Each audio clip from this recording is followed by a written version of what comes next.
Call the committee the whole meeting to order. Let the record reflect it is Tuesday, September 21st, 2021 at 7:02 p.m. This meeting is being conducted pursuant to Governor Pritzker's Disaster Proclamation and Public Act 101-0640, which amends requirements of the Open Meetings Act due to COVID-19 pandemic. Although remote attendance is an option for the board members, all are, well, I guess we're missing one. Are we expecting Diane to call in? No?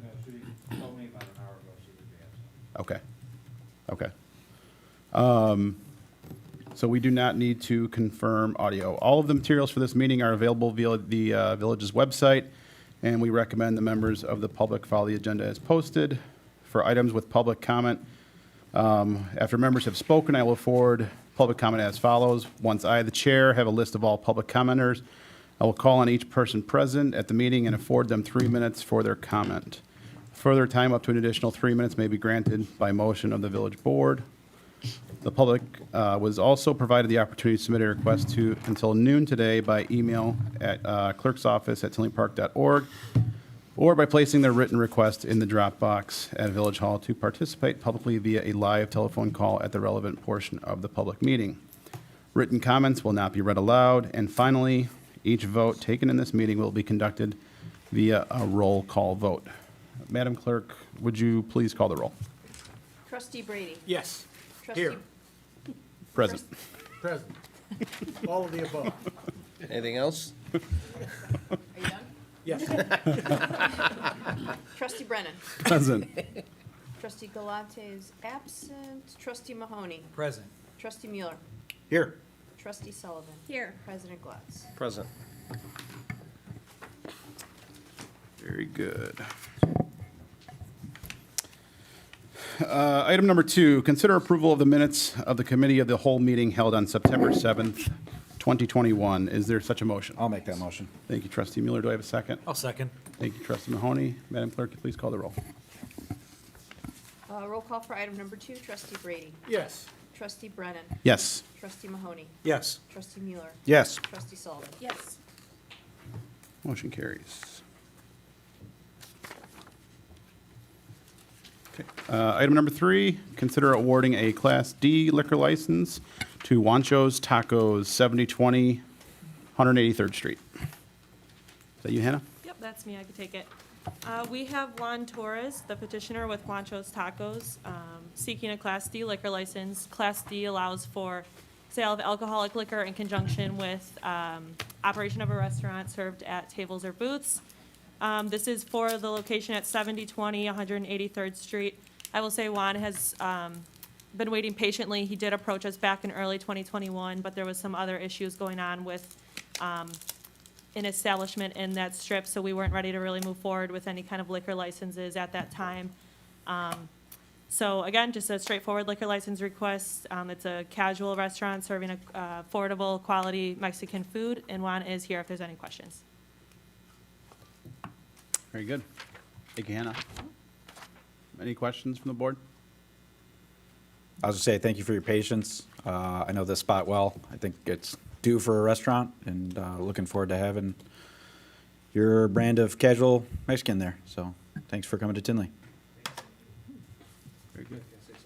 Sure. Yeah, I just want to say thanks to the board for discussing this evening. He has been waiting a long time, and it was a very good location in the past, and hopefully it's just as successful, so thank you. I'll just echo what my fellow board members have said. Thanks for bringing it to Tinley. Really looking forward to it. Excellent. Is there a motion to move this to the village board meeting? I'll make that motion. Thank you, Trustee Mueller. Do I have a second? I'll second. Thank you, Trustee Brady. Madam Clerk, will you please call the roll? Trustee Brady. Yes. Trustee Brennan. Yes. Trustee Mahoney. Yes. Trustee Mueller. Yes. Trustee Sullivan. Yes.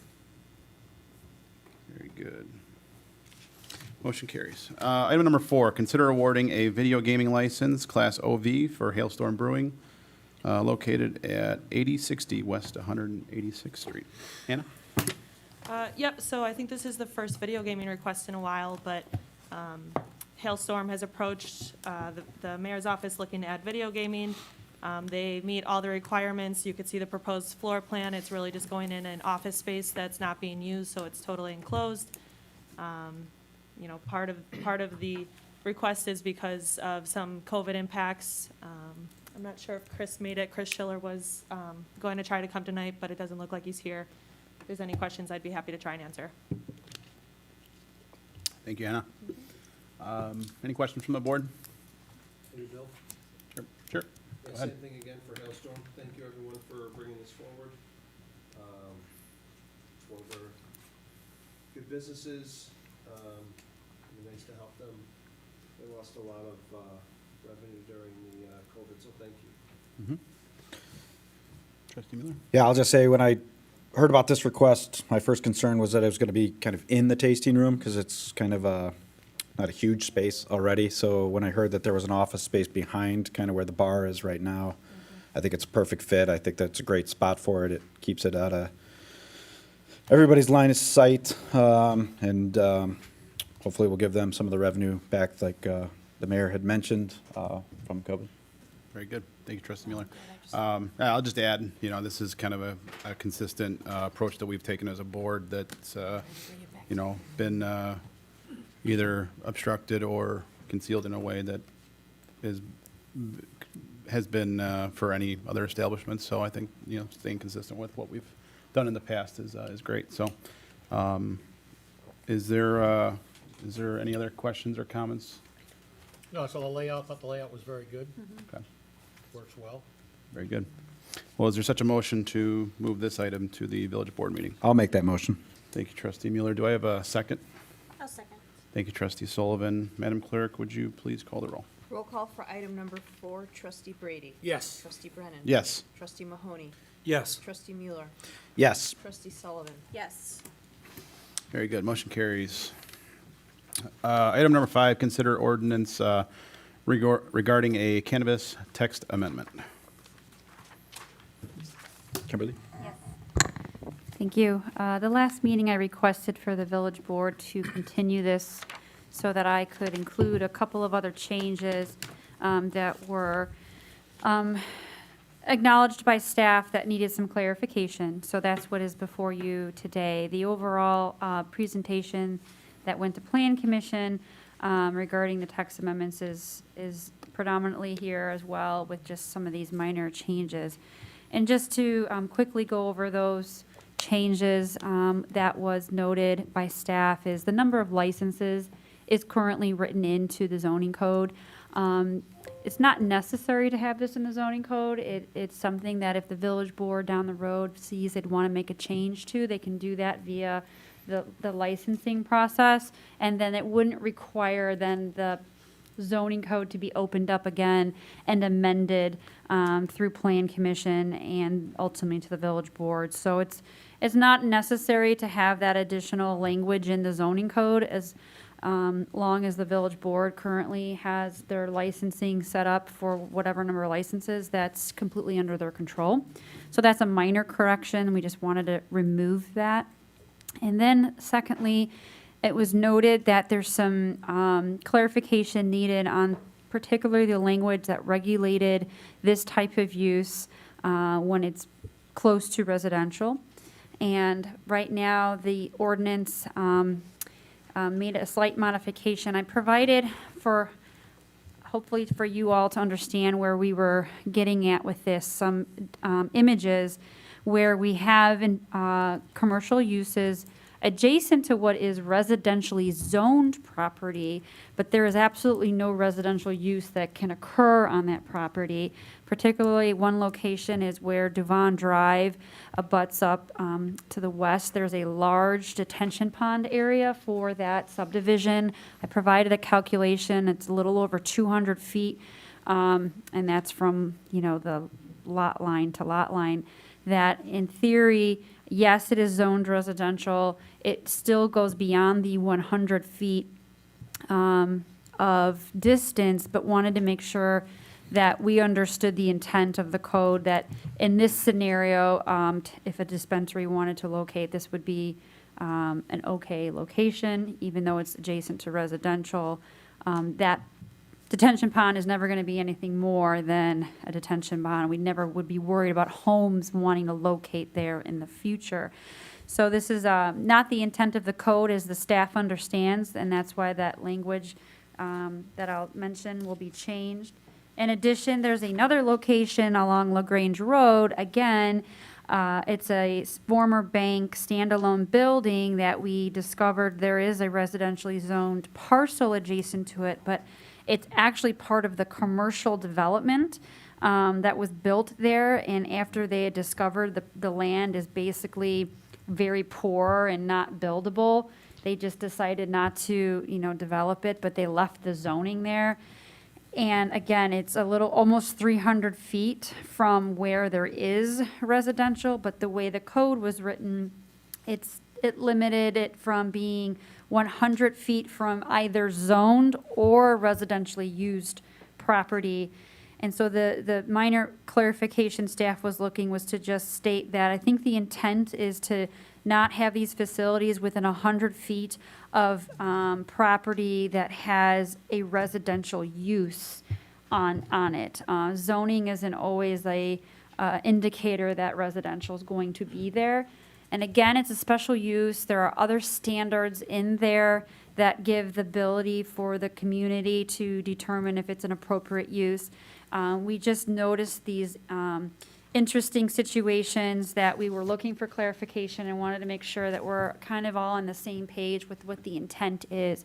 I think the overall intent is being maintained and that we understand that there's a sensitivity to having these type of uses next to residential homes.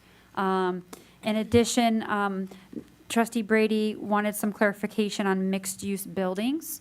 The one example we have there on 183rd Street, where technically on the south side of 183rd Street, if there wanted to be a dispensary, where if that could be located within a mixed-use building, no, you could not have a dispensary on the first floor the way we understand the code, because you have residential units directly above it.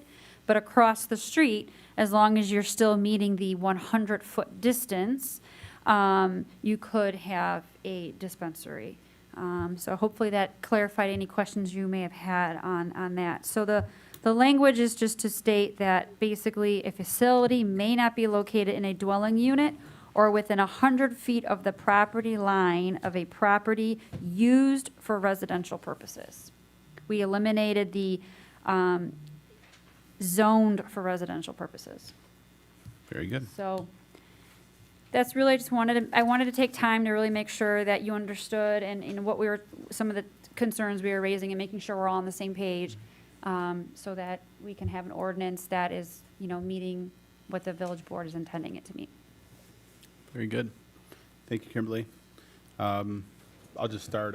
My concerns have always been the multi-tenant buildings. So, just because a business is just because it's a current business doesn't mean they'll always be there. So that's always been my concern with the multi-tenant. So, so I'll be, voting that way tonight. But that's always been my kind of concern. So, any other questions from any other board members? No, that says it all for me. Yeah, I'll just say, I think when we talked last time about this, I think this gives us the most amount of freedom and gives the market a chance to get in here where we have opportunities, while still giving this board an opportunity to look at each individual situation and evaluate it on its merits. So I'm more than comfortable with it and appreciate you taking all that feedback and from our discussions into this ordinance. It's been a little longer. I think we tabled this from August. Yep. Beginning of August, so, I don't know, I'll start down there. Trustee Brady, do you have any other comments, or no? Nope, that's it. Okay. Trustee Mahoney? No, I have no issues with it. I'm okay. Trustee Sullivan? I'm good. Thanks for explaining all of it. Mayor Glatz? Yes, I just want to thank Kimberly for all the work that you put into it at the direction of Trustee Mike Mueller. You guys worked really hard on that, and I appreciate all the work Mike and Kimberly, you guys did on that. So thank you. I'll make a motion to move it to the village board meeting. I'll second. Madam Clerk, you please call the roll? Trustee Brady. No. Trustee Brennan. No. Trustee Mahoney. Yes. Trustee Mueller. Yes. Trustee Sullivan. Yes.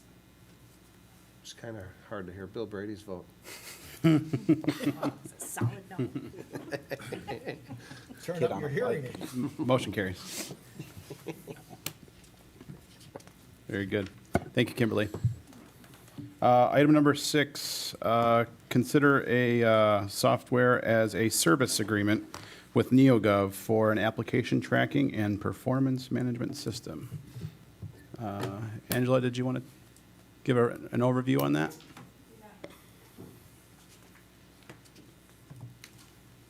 So in the Human Resources Department, I have identified many manual processes that we're looking to move away from and explore ways to do certain things in a manner that helps things move through the organization a little bit more quickly. Application tracking with the volume of hiring that we're doing is one key priority, and performance management is another key priority as we administer the pay plan for the village. We have an opportunity to move forward and replace these manual processes with technology that will, from a recruitment perspective, allow us to manage the applicant experience a little bit differently than we do today, a little bit faster than we do today.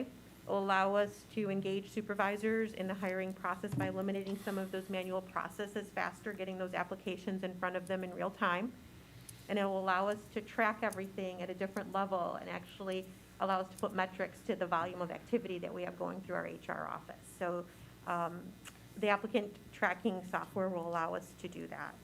In terms of performance management, one of the key items that we're looking to do is deliver an effective way to manage employee performance and goal attainment. Having a tool that is easily accessible by employees and by supervisors in real time, whether it's from their village-issued phone or from a desktop, to be able to document performance throughout the year allows an opportunity for ongoing engagement and review of those performance expectations, review of the performance goals, and real-time feedback throughout the course of the year, rather than just at one time in point at the end of an annual review period. NeoGov offers solutions, especially in the public sector, that will allow us to achieve these objectives, and we're able to engage with them with the Insight software and the Perform software subscriptions for, I included the contract in there so you could see the terms of that for a cost that would be affordable and within kind of the scope of the budget that we would have available to us today. Very good. Thank you, Angela. Any questions from the board? Nope, looks like a great solution. Thanks for helping find it. I'd just say that, talking with village staff, it's, I think this is, we've picked out the right company. I've heard good things about the program, so looking forward to you guys implementing it. Any other questions? All right, well, I'll make a motion to move this to the village board. Do I have a second? I'll second. Thank you, Trustee Mahoney. Madam Clerk, you please call the roll? Roll call for item number 6, Trustee Brady. Yes. Trustee Brennan. Sorry. Yes. Trustee Mahoney. Yes. Trustee Mueller. Yes. Trustee Sullivan. Yes. How did Bill vote? What the heck? Motion carries. Very good. All right. Item number 7, consider a resolution in support of the Village of Tinley Park application for the 2021 Illinois Safe Routes to School program. Take that one, John? Yes, sir, thank you. This request is for a resolution approval for the Safe Route to School grant application with the Illinois Department of Transportation. As I'm sure you're all aware, we have a stretch of Oak Park Avenue that does not have sidewalks available for commuter pedestrian traffic from Tinley Park Drive south to approximately just north of 171st Street. This project is estimated right now just under $500,000. Figured this would be a good opportunity for a grant to help cover some of those costs. The grant maximum is 80% with a $250,000 maximum allowance. If this project is selected for the grant program, that would leave the Village of Tinley Park share just under $250,000. So it's almost a 50-50 share at that point, but we figured this was a good opportunity to utilize some funding to get this project done. Majority of the cost is because of infrastructure and vegetation that will need to get moved to afford a 6-foot carriage walk on the east side of Oak Park Avenue in that area. Just looking for approval from the committee to sign the resolution for our intent to IDOT to consider our grant application. Very good. Thanks, John. I just had a quick question, though, on this. Is it on the Parkway side of the homes, or is it on the, where is it actually? So a couple years ago, when we were considering it, there was the possibility of putting it in the frontage road, but that's going to create a issue with parking and all of the other vehicles that the residents may have on the street. So this offers us the ability to put it in the median between Oak Park Avenue and the frontage road there. Okay. But again, we have existing infrastructure, including the street lighting, that would have to get moved further east to afford the space needed for this walkway. Yeah. You know, it is aged infrastructure, so it could justify, you know, the location, you know, replacement. But again, it is, you know, a pricey endeavor, but it will afford us somewhere to put a sidewalk in that area that does not have one available. Okay. Very good. Any questions from the board? No? We have a motion to move it to the village board meeting. I'll make that motion. Second. Thank you, trustee Mahoney. Thank you, trustee Brady. Madam Clerk, please call the roll. Roll call for item number 7, trustee Brady. Yes. Trustee Brennan. Yes. Trustee Mahoney. Yes. Trustee Mueller. Yes. Trustee Sullivan. Yes.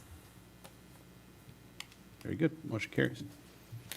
And item number 8, consider enterprise fleet vehicle leases. John?